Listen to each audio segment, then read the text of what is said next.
Hey, I'm Andy Yanez. I'm here with Kenneth Bowman of CoogTV. 2 years that he's been at CoogTV. So if you haven't seen his face here at Potsdam and Jamma, this is Kenneth. And listen, I had the opportunity to meet you for the first time at the Final Four in San Antonio.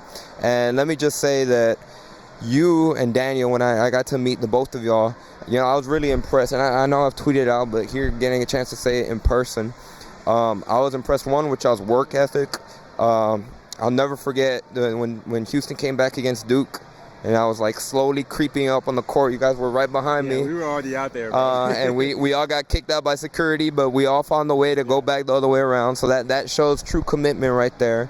And hopefully we're able to work together when it comes to the football season. We're going to be this is not going to be the first and only time you see him. Hopefully you and Daniel are able to do stuff for us as we go into the season, because we're here to talk about the 2025 Houston Cougars football team. A lot of excitement in the air. This was maybe before your time, which is weird. I feel like an unk saying that.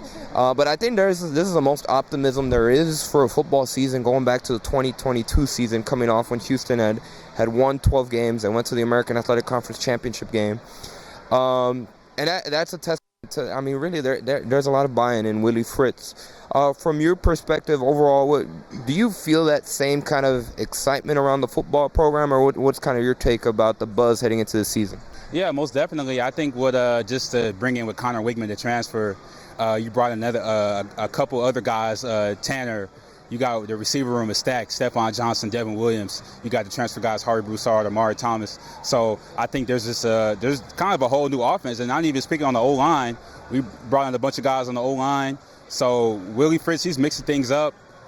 He's switched around the whole team. It's just a brand new team, honestly. And even going back to spring football, he spoke on the offensive line. He said it was night and day. He speaks highly of Connor. He speaks highly of Zion, the guy from last year. Also Carlisle, third string freshman. So it's not even just one guy in the quarterback room.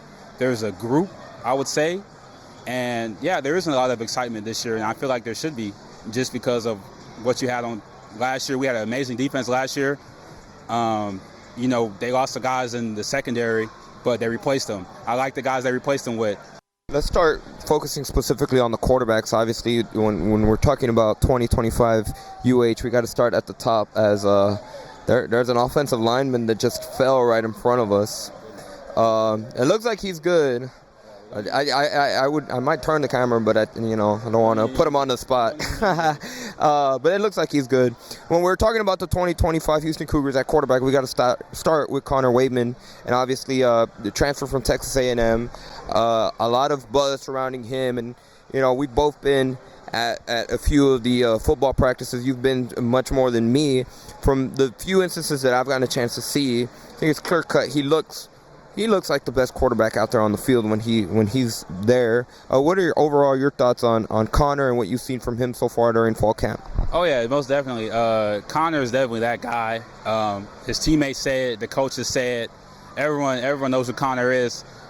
He has some struggles at A&M, and it's not something that's to brush over, but he was dealing with a lot of injuries. It's SEC football at the end of the day, not saying he couldn't handle it, but it's just a different brand coming down to the Big 12. And my thing is, he was a 5-star for a reason. So you have a guy that stature, that caliber. He came into this program and ultimately gained the respect of his teammates. So that's just my take on Connor. I think the biggest thing, and you mentioned Zion Chris too, I do want to give him his flowers, because there was one practice in particular where he was throwing some dimes. Like, he was airing it out over there, which obviously going back to the 2024 season, that was something that really, and to be fair, the whole UH offense really struggled. And Bryce Bell, who does the Let's Rage Coug for us, like, he doesn't sugarcoat it. That was the 2024 Houston Cougars offense was one of the ugliest offenses of all time. So good to see improvement. But when we're looking at this 2025 Houston Cougars, they look much more really efficient. They look like they're much better at execution. And like you said, they do have a lot of talent, top to bottom at various positions. That kind of seems to be the key word for the 2025 Houston Cougars, depth. And when you look at receivers, you mentioned Boogie Johnson. He starts at the top. But they have a lot of different playmakers that have been making plays during fall camp. Besides Boogie Johnson, who's someone that fans should keep an eye on in the receiver room for the 2025 season? Definitely, I would say Devin Williams. That guy, he can go up, he can get balls. He's a really good receiver. Harvey Broussard, transfer. Amari Thomas, he's been out there making plays.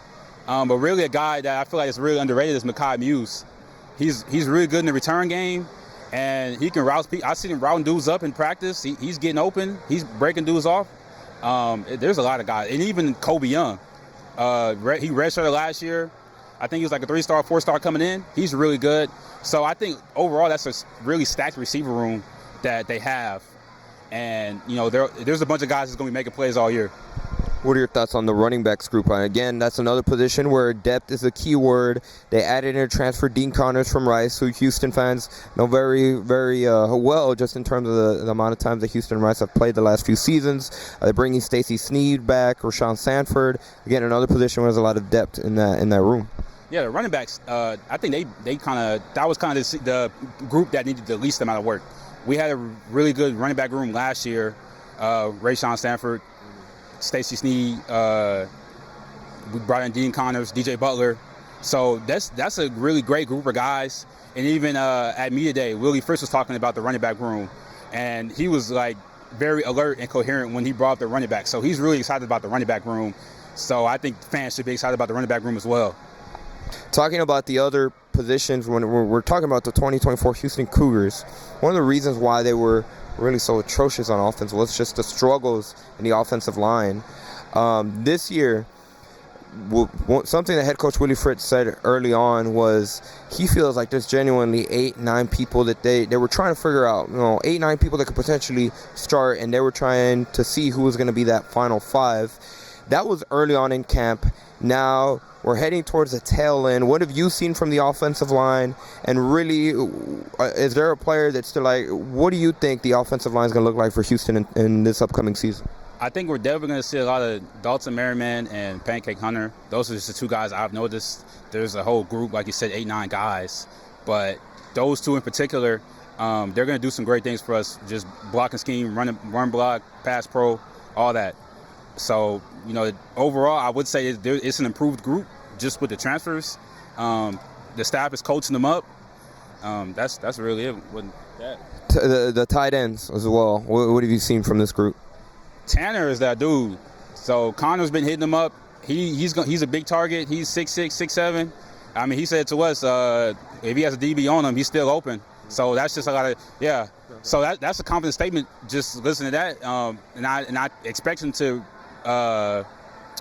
live up to that on Saturdays. Maybe Thursday and Friday we have a couple weird scheduling issues, but yes, he's gonna live up to that on Saturdays. Just from what I've seen in camp, you can go back and watch him at Ball State. He had 800 some yards and 8 touchdowns. So he's really good. And then even guys like Jaden York, I think we're gonna see a lot of 2 tight end sets, just improving the pass blocking, run blocking. We're gonna see some goodness out of the tight end room as well. Now we switch over to the defensive side of the ball. Obviously, last year, like you said, this was really the identity of the Houston Cougars. They were a defensive-first team, and quite frankly, the defense kept them in a lot of games that the offense just had no business being in. But the defense was just as dominant during various stretches of the season that they had. They were a few plays away from potentially upsetting a lot of games.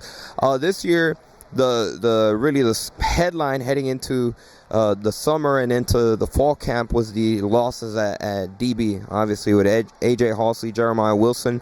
So let's start with the cornerbacks, because that's a group that was a very big strength last season. What have you seen from them so far in camp? So during camp, I've seen Latrell McCutcheon. We know who he is. He's been out there making plays. I saw him. He had a PBU on Tanner, and that's saying something. Kentrell Webb, he's a safety, but corners-wise, Will James, I think he's going to be really good at corner. Mark Stampley, Rook Brown, they're like nickelback type of guys. I think we're going to see a lot of nickel defense just coming out, 5 DBs. But, with Latrell McCutcheon, he's a baller. He's probably NFL talent. Will James on the other side holding it down. He's been out there making plays. So I really like the replacements that they put in there. Obviously, they're not A.J. Halsey, they're not Jeremiah Wilson, but that's not your job. Your job is just to come in and compete. If you can compete and do your job, guard your man, And I think if they can come in here and do that, and I believe they can, then the defense is going to have good days. The defensive line are one of the areas. If you're going to have a really good defense, you're going to have to be able to create pressure for opposing quarterbacks. I know it's very tricky when we're talking about defensive lines during practices, right? Especially when it comes to getting to the quarterbacks, because, I mean, fall camp, you're not really allowed to touch quarterbacks. But what have you seen from the defensive line for Houston? Yeah, like I said, like you said, the D-line, there's not really too much they can do. They're not hitting, they're not tackling that much. They can't touch the QB, of course. But definitely Carlos Allen. That's a guy. He's rocking number 5 this year. I think he's going to make a lot of plays on that D-line. Travian McCutcheon, he's another guy I can see making a lot of plays, coming off the edge. Is the whole group, honestly. But definitely those 2 guys, just in my opinion, what I've seen, are going to be making a lot of plays. Now, when we get into some specifics about the 2025 season, Week 1, Stephen F. Austin, this is really when we look at the schedule, what are your thoughts? What do you think, what would you define as success for the 2025 Houston Cougars in terms of wins? Win total, I think a bowl game, bare minimum, just because they have a light schedule. Definitely a lighter schedule than they did last year. There's no Kansas State, there's no Iowa State. They do play Tech, but thinking about where that Tech game is slated, they're going to be coming off Stephen F. Austin Week 1, Rice Week 2, Colorado Week 3, and then Oregon State. Those are all very winnable games for the Cougars. So you could potentially be coming into the Tech game 4-0 or 3-1, and I think you're in a good position. You're going to have a lot of momentum, and Tech. I think Tech is a good team on paper right now. They're spending a lot of money for their roster. So, but really they haven't taken the field yet, so we don't really know how good they are. But even then, I think just as a resilient team, that can be a winnable game for the Cougars. So I'm not saying they're going to come out and beat Tech, but I'm not going to say they're not going to just come out and roll over just because Texas Tech is coming to town. So, not to put you on the spot, but if you had to pick a win total, what do you think the 2025 record for the Cougars? You said at least a bowl game. What do you think their final record actually ends up being? I would say most realistic, 7-5. Looking at the schedule, I can see 8-4 and even 9-3. That might sound a little crazy, but I would say 7-5 or better. At worst, 6-6. This is where we roll back the tape, and in December we're like, you said y'all can bring it up. Hey, if they go 7-5, 6-6, the FanDuel totals is over 5.5. You bet the over. I would take the over. I mean, I don't think it's a gambling show, but I mean, in my opinion, that's free cheese. You heard it from there, Kenneth Bowman, and this show, by the way, is sponsored by FanDuel. No, I'm joking. So listen, you've been around the program a lot. Really, when you hear from head coach Willie Fritz, some of the assistants, what's kind of been the messaging? What's the constant thing they keep bringing up so far in fall camp? Yeah, that's a great question. I say going back to media day, Willie Fritz is emphasizing Houston 2025. We're not worried about last year. We're only worried about this year. We're not worried about next year. That's what he's telling to his guys. He said he wants Houston to be a high school program. He wants every top talent in the city of Houston or in areas, Cypress, Woodlands, Spring, all of them. He wants everybody coming to U of H. And he said that he wants this to be a high school program. So if you a top talent in Houston, he's saying your next destination should be U of H. I think this is a perfect segue, not to focus too much about it, but class of 2026 class, right? One of the highest rated for Houston. There's a lot of buzz, obviously, starting with Keyshawn Henderson and all that they've done. That's a testament again to that messaging that they want to keep a lot of local talent here at the University of Houston. Bringing it back to this team in particular, overall, what's the main thing that, for people that aren't at practices that stood out just about, maybe some of the players? What's something that sticks out to you heading into the season? Well, I think this is kind of what everyone's been saying is the culture. Everyone is bought in with Coach Willie Fritz. He's the guy. He's holding it down. He's at the helm. Whatever he says, everyone gets behind him and goes. That's one thing I've noticed just looking. Everyone's bought in.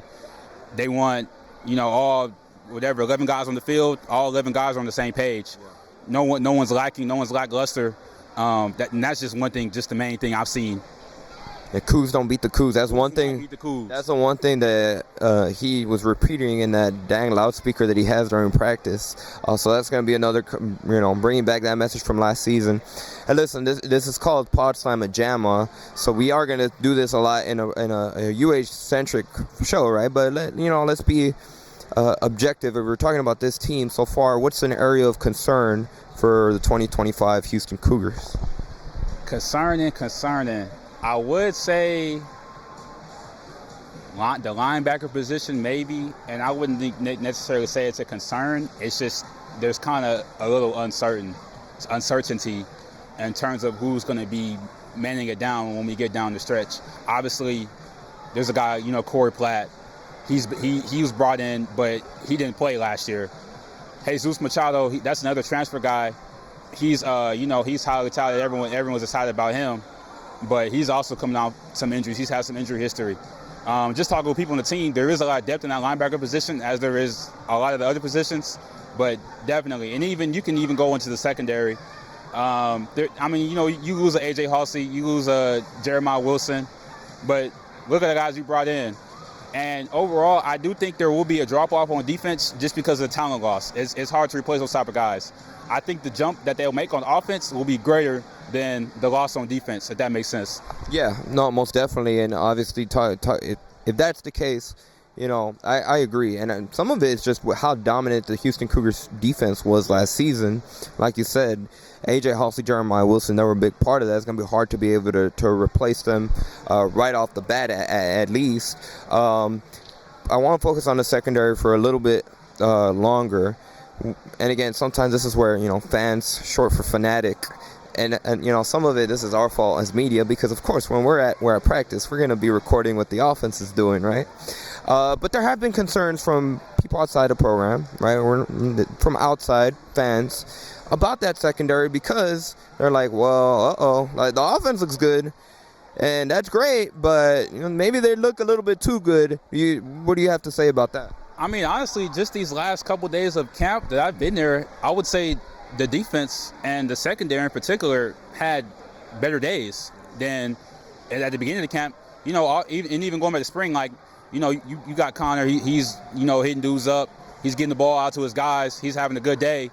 But I mean, just as the fatigue's been rolling in, as the guys are getting more comfortable, the defense has been having better days. And I don't know if that's just a product of knowing who they're playing against, knowing their personnel.